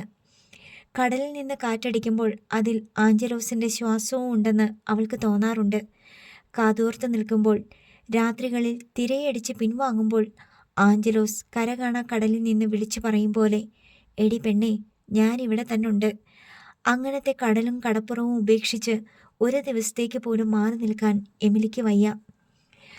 ആദ്യം സൈമൺ തരകൻ ഏലിയാസിനെയാണ് ആഞ്ചലോസിൻ്റെ വീട്ടിലേക്ക് അയച്ചത്. ഏലിയസ് വന്നു പറഞ്ഞു, സൈമൺ മുതലാളിക്ക് ആഞ്ചലോസ് പൈസ കൊടുക്കാനുണ്ടായിരുന്നു. യമഹ എഞ്ചിൻ 2 വലയുടെയും വള്ളപ്പണിയുടെയും മണ്ണെണ്ണയുടെയും എല്ലാം ചേർത്ത് 2 ലക്ഷം രൂപ. പലിശ കൂട്ടിയിട്ടില്ല. കേട്ടു നിൽക്കുകയാണ് കുഞ്ഞന്ന. കുഞ്ഞന്നയുടെ ഇളയ മകൾ വിൻസിയും എമിലിയും കേൾക്കുന്നുണ്ട്. മുതലാളിക്ക് പണം ആര് കൊടുക്കും? കുഞ്ഞന്നയോ അതോ എമിലിയോ? ആരായാലും മുതലാളിക്ക് പണം കിട്ടണം. പണം വാങ്ങിയത് ആഞ്ചലോ അല്ലേ? ഞങ്ങളോട് ചോദിച്ചാൽ ഞങ്ങൾ എവിടെ നിന്ന് എടുത്തു തരാനാ? കുഞ്ഞന്ന പറഞ്ഞു. എന്ന് പറഞ്ഞാൽ പറ്റുമോ? മുതലാളി കാശ് മുടക്കി തന്നില്ലേ, അത് തിരിച്ചു കൊടുക്കണ്ടേ? വെള്ളം കടലിപ്പണിക്ക് പോയെങ്കിലല്ലേ പൈസ കൊടുക്കാൻ പറ്റത്തുള്ളൂ. അങ്ങനെ കൊടുക്കാമെന്നാണല്ലോ വാക്ക് പറഞ്ഞേക്കണത്. കുഞ്ഞന്ന തർക്കിച്ചു. കന്നത്തരം പറയില്ലേ കുഞ്ഞന്നെ. വള്ളം തകർന്നു പോയി. ഇഞ്ചിൻ 2 കടലിൽ താണു. വലയും നശിച്ചുപോയി. ഇനി ഇവിടുന്ന് വള്ളത്തിൽ പോയി പണി ചെയ്തുകൊണ്ട് കാശ് കൊണ്ടെന്ന് മുതലാളിക്ക് കൊടുക്കുന്നത്? ഞങ്ങളെക്കൊണ്ട് ഒന്നിനും പറ്റൂല. ഞാനും 2 പെങ്കൊച്ചുങ്ങളും 2 പിള്ളാരും. ഞങ്ങൾ എന്നാ ചെയ്യാനാ? അതൊന്നും മുതലാളിക്കറിയണ്ട. മുതലാളിക്ക് കൊടുത്ത കായ് തിരിച്ചു കിട്ടണം. ചൂണ്ടയ്ക്ക് പോണ വള്ളം കിടപ്പുണ്ടല്ലോ, അതെടുത്തോളി. കുഞ്ഞന് ഒരു ഭേദഗതി നിർദ്ദേശിച്ചു. നമ്മുടെ മുതലാളിക്ക് നിങ്ങൾ ചൂണ്ടയ്ക്ക് പോണ വള്ളം വേണ്ടെന്ന്. കാശ് കിട്ടിയാൽ മതി. ഇത് 2-4 വർത്തമാനം കൊണ്ട് തീരുന്ന പ്രശ്നമല്ലെന്ന് കുഞ്ഞന്നയ്ക്ക് മനസ്സിലായി. മുതലാളി ചോദിക്കാൻ വരുന്നുണ്ടേ, പൈസ ഉണ്ടാക്കി വെച്ചോളി. മുതലാളിൻ്റെ അടുത്ത് ഈ ന്യായമൊന്നും പറയാൻ നിൽക്കണ്ട. ഏലിയാസ് തിരികെ പോയി. കുഞ്ഞന്ന എമിലിയോട് ചോദിച്ചു, എന്നാ ചെയ്യുമെടി? എന്ത് ചെയ്യുമെന്ന് എമിലിക്കും അറിയില്ല. തേടിക്കൊണ്ടുവരാൻ ആരുമില്ല. ഉണ്ടായിരുന്ന ആൾ പോയി. പട്ടിണി എന്തെന്ന് അറിഞ്ഞിട്ടില്ലാത്ത കുഞ്ഞുങ്ങൾ 2 പേരും വിശക്കണമ്മ എന്ന് ഇടയ്ക്കിടെ കരയുന്നു. ആഞ്ചലോസിൻ്റെ വേർപാടിൽ വല്ലതുമൊക്കെ തന്ന് സഹായിച്ചിരുന്ന ചെങ്ങാതിമാർ മെല്ലെ മെല്ലെ പിൻവാങ്ങി. എല്ലാ കാലത്തും ദാനം കൊടുത്ത് ഒരു കുടുംബം പോറ്റാൻ ആർക്കും മനസ്സു വരും? റെജീന ഇടയ്ക്കിടയ്ക്ക് വരും. അവൾക്ക് കിട്ടുന്ന തുച്ഛ ശമ്പളത്തിൽ നിന്ന് ഉദാരമായി കൊടുത്ത് ചേച്ചിയെ സഹായിക്കും. അങ്ങനെയിരിക്കെ ഒരു നാൾ സൈമൺ തരകൻ നേരിട്ട് വന്ന് പണം ചോദിച്ചു. ഏലിയാസ് വന്ന് എല്ലാം പറഞ്ഞിരുന്നല്ലോ. പുതിയതായിട്ട് എനിക്കൊന്നും പറയാനില്ല. എൻ്റെ പൈസ തിരിച്ചു കിട്ടണം. അത് തരാതെ ഈ കടപ്പുറത്ത് ജീവിക്കാൻ ഞാൻ സമ്മതിക്കൂല. ഇത് സൈമൺ മുതലാളിയുടെ കടപ്പുറ. ഞങ്ങൾ എങ്ങനെയെങ്കിലും തിരിച്ചു തരാം. എങ്ങനെ തരും? എന്തെങ്കിലും ഒരു വഴി ഞങ്ങൾക്ക് മാതാവ് കാണിച്ചു തരും. മാതാവൊന്നും നിങ്ങൾക്ക് ഒരു വഴിയും കാണിച്ചു തരില്ല. എനിക്കെൻ്റെ പണം തിരിച്ചു തരണം. ഇല്ലാത്ത പണം എങ്ങനെ ഉണ്ടാക്കും മുതലാളി? സഹി കെട്ട് കുഞ്ഞന്നെ ചോദിച്ചു. എങ്ങനെ ഉണ്ടാക്കുമെന്നോ? വഴിയൊക്കെ ഞാൻ പറഞ്ഞു തരാം. പക്ഷേ അതേപോലെ ചെയ്യണം. ചെയ്യാം. വഴി എന്താന്ന് പറ. എൻ്റെ മീൻ ചാപ്പയിൽ വരട്ടെ നിങ്ങളുടെ മരുമോള്. അവിടെ പണിയുണ്ട്. എമിലി, നിങ്ങ മീൻകൂട്ടത്തിൽ പണിക്ക് വരാനാ? എന്താ വന്നാ? അവിടെ വേറെയും പെണ്ണുങ്ങ മീൻ പരത്തനുണ്ട്. കൂലിയും വാങ്ങുന്നുണ്ട്. കുഞ്ഞന്ന തല തിരിച്ച് എമിലിയെ നോക്കി. എമിലി ഒന്നും മിണ്ടുന്നില്ല. ഞങ്ങൾ ആലോചിച്ചിട്ട് പറയാം മുതലാളി. നിങ്ങൾ ആലോചിച്ചാലും ഇല്ലെങ്കിലും എനിക്കെൻ്റെ പണം കിട്ടണം. ഇല്ലെങ്കിൽ ഈ സൈമൺ തരകൻ വേറൊരു സൈമൺ തരകനാ. നിങ്ങൾ ഇതുവരെ കണ്ടിട്ടില്ല ആ സ്വരൂപം. സൈമൺ മുതലാളി അന്ത്യശ്വാസനം നൽകി കാറിൽ കയറി തിരിച്ചുപോയി. അയാൾ പോയി കഴിഞ്ഞും കുഞ്ഞന്ന എമിലിയെ നോക്കി. എമിലി ഒന്നും മിണ്ടാതെ അകത്ത് കയറിപ്പോയി. വീട്ടിൽ അടുപ്പ് പുകയാത്ത ദിവസങ്ങളും വന്നെത്തി നോക്കിയതോടെ കുഞ്ഞന്ന ആരോടെന്നില്ലാതെ പിറുപിറുത്തു. എന്നെയും എൻ്റെ മോളെയും നോക്കണ്ട. അവനവൻ്റെ കുഞ്ഞുങ്ങളെ പട്ടിണിക്കിടാൻ കൊള്ളാവാ. ഒടുവിൽ ഗത്യന്തരമില്ലാതെ എമിലി സൈമൺ തരകൻ്റെ വീട്ടിൽ പോയി പണിക്ക് വരാമെന്ന് സമ്മതിച്ചു. ചെല്ലിക്കടപ്പുറത്തോട് ചേർന്ന് തെങ്ങിൻ തോപ്പിലാണ് സൈമൺ തരകൻ്റെ മീൻ ചാപ്പ. വള്ളക്കാർ കൊണ്ടുവരുന്ന വില കുറഞ്ഞ മീൻ വിറ്റുപോകാതെ മിച്ചം വരുമ്പോൾ സൈമൺ തരകൻ മൊത്ത വിലക്കെടുത്ത് മീൻ ചാപ്പയിലെത്തിക്കും. തിരിയാൻ, കൊഴുവ, കരിനന്ദൻ, വട്ടമത്തി, കൊക്കോലമത്തി ഇനങ്ങളിൽപ്പെട്ട മീനുകൾ ചിലപ്പോൾ 100 കണക്കിന് കൊട്ട വാങ്ങാൻ ആളില്ലാതെ കടപ്പുറത്ത് അവശേഷിക്കും. സൈമൺ തരകൻ അതെല്ലാം തുച്ഛ വിലക്കെടുത്ത് മീൻ ചാപ്പയിൽ കൊണ്ടുപോയി പണിക്ക് വെച്ച പെണ്ണുങ്ങളെ കൊണ്ട് മീൻ പടപ്പിലിട്ട് നിരത്തും. മണൽ പരപ്പിലിട്ട് ഉണക്കി പായെട്ടികളിലേക്കും ചാക്കുകളിൽ നിറച്ച് ആലപ്പുഴ ചന്തയിലെത്തിച്ച് നല്ല വിലയ്ക്ക് വിൽക്കും. അങ്ങനെ എമിലിയും മീൻ പരത്തുന്ന പെണ്ണുങ്ങളിൽ ഒരാളായി. കാരക്കാട്ട് സൈമൺ തരകൻ്റെ മീൻ ചാപ്പയിൽ പണിക്ക് കയറി. സൈമൺ മുതലാളി എമിലിക്ക് മറ്റു പെണ്ണുങ്ങൾക്ക് കൊടുക്കുന്നതിനേക്കാൾ അധികം കൂലി നൽകി. ജാനറ്റും ഡെന്നിച്ചനും വയറു നിറയെ ചോറുണ്ട് ആഹ്ലാദിച്ച് നടന്നു. കുഞ്ഞനെയും വിൻസിയും എമിലിയോട് സന്തോഷത്തോടെ വർത്തമാനം പറഞ്ഞു. ഒരു ദിവസം ഉച്ചനേരത്ത് ചോറ് കഴിക്കാൻ വീട്ടിലേക്ക് പോയ എമിലി മീൻ ചാപ്പയിൽ തിരിച്ചെത്തിയപ്പോൾ പെണ്ണുങ്ങൾ ആരുമില്ല. കടപ്പുറത്ത് മീൻ പടർപ്പിൽ പരത്തിയ മീനുകൾ ഉച്ചവെയിൽ കായുന്നുണ്ട്. പെണ്ണുങ്ങൾ വരാതിരിക്കില്ല എന്ന് വിചാരിച്ച് എമിലി മീൻ പടപ്പിന് കാവലിരുന്നു. ആകാശത്ത് മഴക്കോള് കണ്ടപ്പോൾ എമിലി മീൻ പടപ്പ് തടുത്തുകൂട്ടി കുട്ടയിൽ മീൻ നിറച്ച് ചാപ്പയിലേക്ക് ചുമന്നെത്തിച്ചു തുടങ്ങി. രണ്ടാമത്തെ നട മീൻകുട്ട ചുമന്ന് ചാപ്പയിലെത്തിയപ്പോൾ അവിടെ സൈമൺ മുതലാളി അവളെ തന്നെ കണ്ണുമയ്ക്കാതെ നോക്കി നിൽപ്പുണ്ടായിരുന്നു. എമിലി അയാളുടെ കണ്ണുകളിലേക്ക് നോക്കി ഏതാനും നിമിഷം നിന്നു. അവൾ തലയിൽ നിന്ന് മീൻകുട്ട ഇറക്കും മുമ്പേ സൈമൺ മുതലാളി അവളെ വട്ടം പിടിച്ചു കരവലയത്തിൽ മുറുക്കി. മീൻകുട്ട എമിലിയുടെ തലയിൽ നിന്ന് താഴെ വീണു. തറയിൽ വിരിച്ച ടാർപോളിനും തഴപ്പായകൾക്കും മീതെ ചിതറി. എമിലി രണ്ടും കൽപ്പിച്ച് ഒരു മൽപ്പിടുത്തം നടത്തി. സൈമൺ മുതലാളി അവളെ കാലിൽ കുടുക്കി നിലത്ത് വീഴ്ത്തി. ഉടലിനിരുവശത്തും കൈകളൂന്നി അവളുടെ മീതെ ശരീരമൂന്നിക്കൊണ്ട് പല്ല് കടിച്ച് ചീറി. ഇനി ആർക്ക് വേണ്ടിയാടി കഴിവറുടെ മോളെ നീ കിടന്ന് പിടയ്ക്കണ്? നിന്റെ കല്യാണത്തിൻ്റെ അന്ന് കണ്ടും കേട്ടും കൊതിച്ചതാ ഈ സൈമൺ തരകൻ നിന്നെ. ആഞ്ചല ഉണ്ടായിരുന്നപ്പോൾ ഞാൻ നിന്റെ അടുത്ത് വന്നാ ഇല്ലല്ലോ. എമിലി ഒരു തവണ കൂടി പ്രാണപരാക്രമം നടത്തി നോക്കി. നിന്നെ സഹായിക്കാനൊന്നും ആരും വരാനില്ല. ഞാനാ പെണ്ണുങ്ങളെ പറഞ്ഞയച്ചത്. ഈ സൈമൺ തരകനെ ഉള്ളൂ നിന്നെ സഹായിക്കാൻ. എന്നെ തള്ളിക്കളയാൻ നോക്കിയ ഞാൻ നിന്നെയും തള്ളിക്കളയും. നിന്റെ മക്കള് വണ്ടിക്കാരുടെയും വള്ളക്കാരുടെയും മുന്നിൽ തെണ്ടി നടക്കും. നിന്റെ ശവം കടപ്പുറത്ത് അടിഞ്ഞു കയറും. നിനക്ക് നിന്റെ മക്കൾക്കും ജീവിക്കണോ അതോ ചാവണോ? ആകാശത്തെ പൊതിഞ്ഞ കരിമേഘങ്ങളിൽ നിന്നൊരു മിന്നൽ പൊന്നൂല് പോലെ തീരക്കടലിലേക്ക് പാളി വീണു. ഒരിടിനാദം ഉഗ്രമായി മുഴങ്ങിയതിനൊപ്പം ചാപ്പയ്ക്ക് മീതെ വലിയ മഴത്തുള്ളികൾ വീണു. കടപ്പുറത്തെ മീൻ പടപ്പിൽ പരത്തിയ മീനുകളുടെ നഗ്നമായ ഉടൽ നനഞ്ഞു കുതിർന്നു. എമിലി മഴ നനഞ്ഞാണ് വീട്ടിൽ തിരിച്ചെത്തിയത്. കുഞ്ഞന്ന അവളുടെ തല തുവർത്താൻ തോർത്തെടുത്തു കൊടുത്തു. അവൾ അത് വാങ്ങിയില്ല. പിന്നാമ്പുറത്ത് അടുക്കളയിലോട്ട് കയറാനുള്ള ചവിട്ടുകല്ലിൽ പോയിരുന്നു. ഈ പെണ്ണിന് ഇതെന്നാ പറ്റി? കുഞ്ഞന്ന ആരോടൊന്നില്ലാതെ പിറുപിറുത്തു. അരുക ചെന്ന മക്കളെ പോലും അവൾ ഗൗനിക്കുന്നില്ല. രാത്രിയായിട്ടും അതേ ഇരിപ്പ് തന്നെ. ഉണ്ണുന്നുമില്ല, ഉറങ്ങുന്നുമില്ല. കുഞ്ഞന്ന രാത്രി കുറേ നേരം ഉറക്കം വരാതെ കാവലിരുന്നു. പിന്നെ എപ്പോഴോ കിടന്നു മയങ്ങി. ഇടിനാദത്തിൽ ഞെട്ടിവിറച്ച് ഉറക്കം തെളിഞ്ഞു നോക്കുമ്പോൾ എമിലിയില്ല. കുഞ്ഞന്ന മഴയത്ത് കടപ്പുറത്തേക്ക് ഓടി.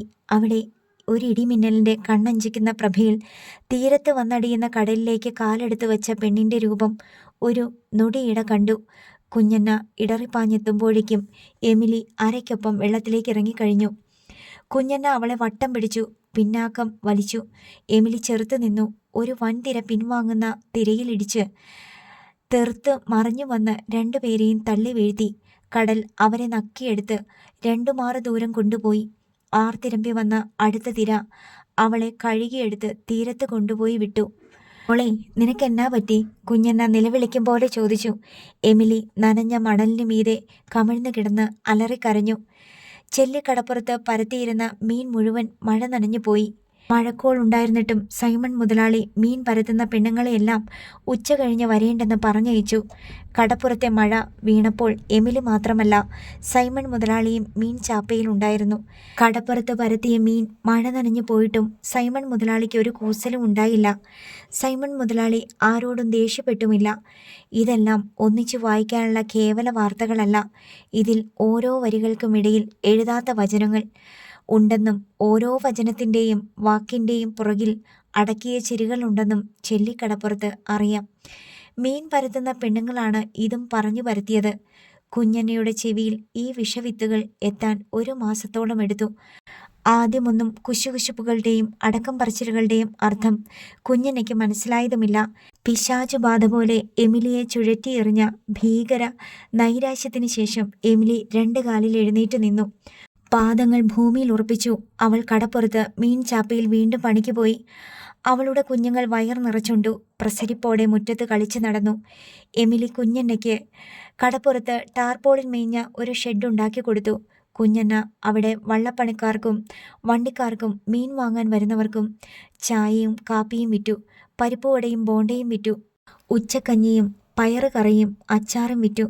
സൈമൺ മുതലാളിയുടെ അനുവാദമില്ലാതെ കടപ്പുറത്ത് കെട്ടിയ ടാർപോളിൻ ഷെഡ് പൊളിച്ചു കളയാൻ ഏലിയാസും പൊന്നപ്പനും എത്തിയപ്പോൾ എമിലി അവരുടെ മുന്നിൽ കടന്നു നിന്നിട്ട് പറഞ്ഞു, നിങ്ങളുടെ മുതലാളിയോട് ചെന്ന് പറഞ്ഞേക്ക് എമിലിയാ കെട്ടിയതെന്ന്.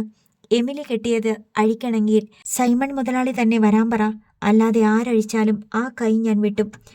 ഏലിയാസും പൊന്നപ്പനും തിരിച്ചുപോയി. സൈമൺ മുതലാളിയോ അയാളുടെ ആളുകളോ കടപ്പുറത്ത് എമിലി കെട്ടിയ ഷെഡ് അഴിക്കാൻ വന്നതുമില്ല. കുഞ്ഞന്നയോട് കാട്ടുങ്കലെ കത്രീനയാണ് പറഞ്ഞത്, നിങ്ങളുടെ എമിലിക്ക് വയറ്റിലുണ്ടെന്ന് തോന്നണട്ടോ, ഒന്ന് ചോദിച്ചേക്ക്. കുഞ്ഞന്ന നടുങ്ങിപ്പോയി. ആഞ്ചലോസ് അവസാനമായി കടലിൽ പോയിട്ട് 11 മാസം കഴിഞ്ഞിരിക്കുന്നു. കുഞ്ഞന്നയ്ക്ക് കടപ്പുറത്ത് കണ്ട അടക്കം പറച്ചിലുകളുടെ പൊരുൾ എന്തെന്ന് മനസ്സിലായി. കാതിൽ പാതി പതിഞ്ഞ കള്ളച്ചിരികളുടെ അർത്ഥവും മനസ്സിലായി. കടപ്പുറത്ത് നിന്ന് പാഞ്ഞു ചെന്ന കുഞ്ഞന്ന എമിലിയുടെ മുന്നിൽ നിന്ന് കിതച്ചു. എന്നതാടി പെണ്ണെ ഞാനീ കേട്ടത്? ഉള്ളതാണോടി? നീ കുടുംബം നശിപ്പിച്ചോടി? എമിലിക്ക് കാര്യം മനസ്സിലായി. നശിപ്പിച്ചില്ലല്ലോ, രക്ഷിച്ചതേ ഉള്ളൂ. ചിലര് രക്ഷപ്പെടണമെങ്കിൽ ചിലര് നശിക്കണം, അതൊരു വിധിയാ. കുഞ്ഞന്ന തലയിൽ കൈവച്ച് ഇടിവെട്ടേറ്റ കണക്ക് നിന്നു. അമ്മയും അമ്മയുടെ മോളും എൻ്റെ മക്കളും ഞാനും വയറു നിറച്ചുണ്ടില്ലേ? സൈമൺ മുതലാളി വള്ളത്തിൻ്റെയും ഇഞ്ചൻ്റെയും വലയുടെയും പൈസ ചോദിക്കാൻ ഇങ്ങോട്ട് വന്നില്ലല്ലോ. സൈമൺ മുതലാളിൻ്റെ മണ്ണിലല്ലോ നമ്മൾ ആരോടും ചോദിക്കാണ്ട് കടയിട്ടത്. എമിലി അപ്പറഞ്ഞതിനെല്ലാം വലിയ അർത്ഥങ്ങളുണ്ടായിരുന്നു. കുഞ്ഞന്ന തിണ്ണയിൽ ചെന്നിരുന്ന് കടലിൽ കാണാതായ തൻ്റെ മകനെ ഓർത്ത് കരഞ്ഞു. കുടുംബത്തിൻ്റെയും വിധിയെ പഴിച്ച് തോർത്തിൻ്റെ തുമ്പുകൊണ്ട് കണ്ണു തുടച്ചു. എമിലിക്ക് അത് 6-ാം മാസമായിരുന്നു. വസ്ത്രങ്ങൾ വരിഞ്ഞു മുറുക്കി എത്ര ഒളിപ്പിക്കാൻ ശ്രമിച്ചിട്ടും അവൾക്ക് അത്രയേ കഴിഞ്ഞുള്ളൂ. ചെല്ലിക്കടപ്പുറത്ത് ഇനി അറിയാൻ ആരുമില്ലെന്നായി. കേൾക്കുന്നവർക്കും കാണുന്നവർക്കും പറയുന്നവർക്കും പരിഹാസമാണ്, തമാശയാണ്, ചിരിയാണ്. ആഞ്ചലോനെ കടലെടുത്തിട്ട് 11 മാസം, അവൻ്റെ കെട്ടിയവക്ക് 7 മാസം. അന്തേരി കടപ്പുറത്ത് കുരിശിങ്കൽ വീട്ടിലുമെത്തി വാർത്തയും പരിഹാസവും. എമിലിയുടെ അമ്മ റോസലിൻ വന്ന് ഉറഞ്ഞു തുള്ളിക്കൊണ്ട് മകളുടെ ചെകിട്ട് തടിച്ചു. ബാക്കിയുള്ളവർക്ക് ഈ ലോകത്ത് ജീവിക്കണടി പിശാശേ, നീ എൻ്റെ മകളാണോടി? ഇനി എൻ്റെ വീട്ടിൽ കയറരുത് നീ. വന്ന പോലെ തന്നെ കലിതുള്ളി റോസലിൻ തിരിച്ചുപോയി. അപ്പൻ ദേവസിക്കുട്ടി കുരിശിങ്കൽ വീട്ടിലിരുന്ന് എനിക്ക് ഇങ്ങനെ ഒരു മകളില്ലെന്ന് പ്രഖ്യാപിച്ചു. എമിലിയുടെ അനുജത്തി റെജീന ഹോസ്പിറ്റൽ ഡ്യൂട്ടി കഴിഞ്ഞ് ചേച്ചിയെ കാണാനെത്തി. അവൾ എമിലിയെ കെട്ടിപ്പിടിച്ച് കരഞ്ഞു. അവളോട് എമിലി സംഭവിച്ചതെല്ലാം തുറന്നു പറഞ്ഞു. അവളുടെ മടിയിൽ കിടന്ന് വിങ്ങിപ്പൊട്ടി. ഒടുവിൽ റെജീന പകയോടെ ചോദിച്ചു, എന്തിനാ ചേച്ചി ആ പിശാചിൻ്റെ സന്തതിയെ വയറ്റിൽ കൊണ്ട് നടന്നേ? അറിഞ്ഞപ്പോഴേ നശിപ്പിക്കാമായിരുന്നില്ലേ? എന്നോട് പറയായിരുന്നില്ലേ? ഇനി ചേച്ചി എങ്ങനെ ഈ കടപ്പുറത്ത് ജീവിക്കും? എങ്ങനെ ആളുകളുടെ മുഖത്ത് നോക്കും? ഇതിനേക്കാൾ ഭേദം മരിക്കുന്നതല്ലായിരുന്നോ? എൻ്റെ മക്കളെ ഓർത്തപ്പം ഒന്നിനും ധൈര്യം വന്നില്ല മോളെ, എമിലി വ്യാകുലതയോടെ പറഞ്ഞു. റെജീനയ്ക്ക് ആ നിമിഷം സൈമൺ തരകനെ കൊല്ലണമെന്ന് തോന്നി. പൂർണ്ണ ഗർഭിണിയായ എമിലി വീട്ടിൽ നിന്ന് പുറത്തിറങ്ങാതെ ദിവസങ്ങൾ കഴിച്ചുകൂട്ടി. ഞായറാഴ്ച റെജീന അവളെ കാണാൻ വന്നു. പ്രസവം അടുത്തെന്ന് റെജീനയ്ക്ക് മനസ്സിലായി. പിറ്റേന്ന് തന്നെ റെജീന നിർബന്ധിച്ച് എമിലിയെ ചേർത്തല KCM ഹോസ്പിറ്റലിലേക്ക് കൊണ്ടുപോയി. പ്രാഥമിക പരിശോധനകൾക്ക് ശേഷം അവിടെ അഡ്മിറ്റാക്കി. രാത്രി എമിലിക്ക് പ്രസവ വേദന തുടങ്ങി. അവളെ ലേബർ റൂമിൽ പ്രവേശിപ്പിച്ചു. റെജീന അവൾക്ക് കൂട്ടുനിൽക്കവേ ചോദിച്ചു, ചേച്ചി പ്രസവിക്കുന്ന കുഞ്ഞിനെ ആർക്കെങ്കിലും കൊടുത്തേക്കട്ടെ? നമുക്കെന്തിനാ ആ ചെകുത്താൻ്റെ സന്തതിയെ? ആരോ വയറ്റിലെ ഞരമ്പ് വലിച്ചു പറിച്ച പോലെ വേദനിച്ചു. എമിലി ഒന്ന് പുളഞ്ഞു. വെളുപ്പാൻ കാലത്ത് എമിലി ഒരാൺകുഞ്ഞിനെ പ്രസവിച്ചു. ആ സമയം റെജീനയും ലേബർ റൂമിലുണ്ടായിരുന്നു. ആ ചോരക്കുഞ്ഞിനെ കയ്യിലെടുത്ത് തുടയ്ക്കുമ്പോഴും പിന്നീട് കുളിപ്പിക്കുമ്പോഴും റെജീന പകപൂണ്ട് അതിൻ്റെ നേർക്ക് പല്ലിറമി. അത് മരിച്ചു പിറന്നിരുന്നെങ്കിൽ എത്ര നന്നായിരുന്നേനെ എന്നവൾ ആഗ്രഹിച്ചു. പിറ്റേന്ന് രാവിലെ എമിലിയെ വാർഡിലേക്ക് മാറ്റി. അന്നുച്ചതിരിഞ്ഞ് മറ്റൊരു പ്രസവ കേസ് ലേബർ റൂമിലെത്തി. പേര് ചോദിച്ചു പരിചയപ്പെട്ട് വന്നപ്പോഴാണ് റെജീന ആളെ തിരിച്ചറിഞ്ഞത്. സൈമൺ തരകൻ്റെ ഭാര്യ എൽസമ്മയാണത്. അതോടെ റെജീന തനിക്ക് കഴിയുന്നിടത്തോളം ആ സ്ത്രീയെ അവഗണിച്ചു. രാത്രി 12:15 മണിക്ക് എൽസമ്മ ഒരു ആൺകുട്ടിയെ പ്രസവിച്ചു. റെജീന ആ കുഞ്ഞിനെയും വെറുപ്പോടെയാണ് നോക്കിയത്, പരിചരിച്ചത്. പിറ്റേന്ന് കാലത്ത് കുഞ്ഞുങ്ങളെ കുളിപ്പിക്കാനും ഇളവയിൽ കൊള്ളിക്കാനും ലേബർ റൂമിലേക്ക് കൊണ്ടുവന്നപ്പോൾ റെജീനയുടെ മനസ്സിൽ സാത്താൻ വിത്തിട്ട പോലെ ഒരു പൈശാചിക ചിന്ത പൊട്ടിമുളച്ചു. തൻ്റെ ചേച്ചി നൊന്ത് പ്രസവിച്ച മകൻ സൈമൺ മുതലാളിയുടെ ബംഗ്ലാവിൽ പോയി രാജകുമാരനെ പോലെ ജീവിക്കട്ടെ. സൈമൺ തരകൻ അവനെ കൊഞ്ചിച്ചും ലാളിച്ചും വളർത്തട്ടെ. സൈമൺ തരകന് അയാളുടെ ഭാര്യയിൽ പിറന്ന മകൻ ചെല്ലിക്കടപ്പുറത്ത് തെണ്ടിപ്പെറുക്കി ജീവിക്കട്ടെ. ഇതാണ് തൻ്റെ ചേച്ചിക്ക് വേണ്ടി സൈമൺ തരകനോട് തനിക്ക് ചെയ്യാവുന്ന ഏറ്റവും ചെറിയ പ്രതികാരം. റെജീന അതെല്ലാം ഒന്നുകൂടി മനസ്സിലിട്ട് പാറ്റിക്കൊഴിച്ചു നോക്കി. പിന്നെ കുഞ്ഞുങ്ങളെ തമ്മിൽ വച്ചുമാറി. അടുത്ത ഭാഗം നാളെ.